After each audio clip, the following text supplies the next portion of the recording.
Which ufology hero tried to get two morons with UAPDF to coerce me into threatening my own client to say whatever it is he wanted to say in a skiff that he couldn't even get into. I told those fools I would never betray my professional duties of loyalty and was disgusted by their creepy threats, which included a threat of subpoena. Subpoena for one, subpoena for all. Preserve all your private texts and email and call logs, please. I'm done playing nice.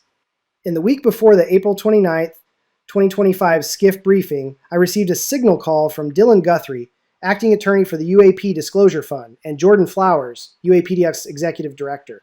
They said that David Grusch had been in ongoing contact with UAPDF's founder and then executive director, Yuan Feng, and that Mr. Flowers himself had spoken directly with Mr. Grusch. They told me that Mr. Grusch had communicated that Lou Elizondo better give up the red meat in the skiff, which I understood as a demand for classified information. I told him I had no idea what the red meat was because I have never asked Mr. Elizondo for classified material, nor has he shared any with me to my knowledge. I further made clear that I would never in a million years encourage Mr. Elizondo to disclose classified information he is not authorized to share.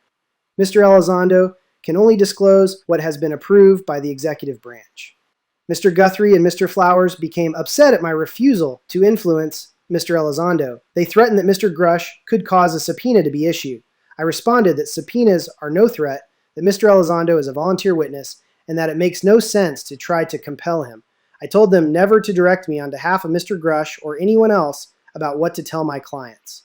I emphasized that I would only advise Mr. Elizondo to tell the truth within the limits of his executive branch permissions.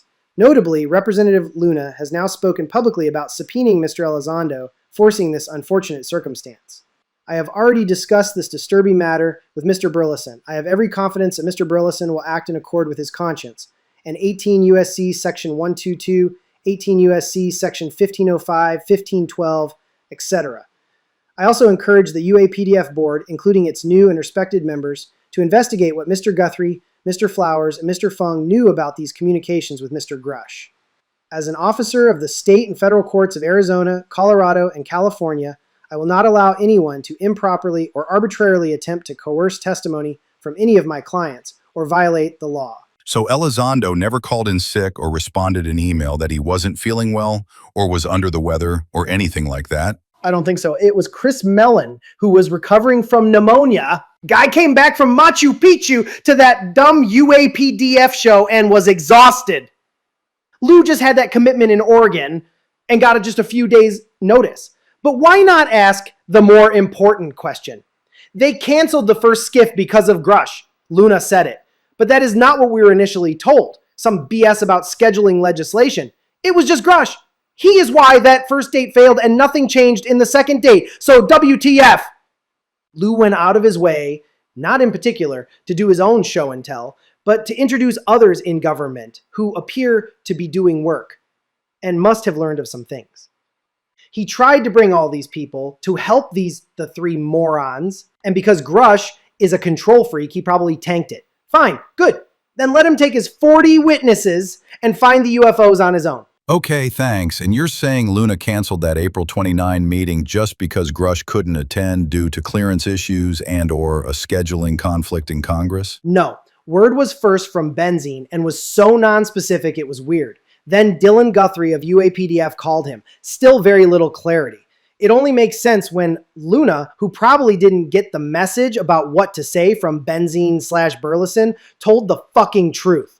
Grusch didn't have his clearance. Whether Burleson wanted Grusch to hold his hand in the skiff or oppositely, it was Grusch, a complete control freak. I've seen it. Demanded to be there. They just fucking canceled everyone's plans because of stupidity. They knew Grusch didn't have his clearance. He must have thrown a hissy fit, or Burleson can't wipe himself without Grusch dragging a UFO toy to keep him interested. I have no idea. But this all points clearly at a control freak or complete incompetence. Dude, you up like this in front of a judge and it is hell to pay. Burleson is nice enough and probably means well, but who is the boss in the office? I'm not here to be nice anymore and cover for these sociopathic weirdos. Lou is actually a very nice person and is almost Christ-like in his tolerance for betrayal. He just wanted to help and to let Congress do its job, but they are too dumb by half.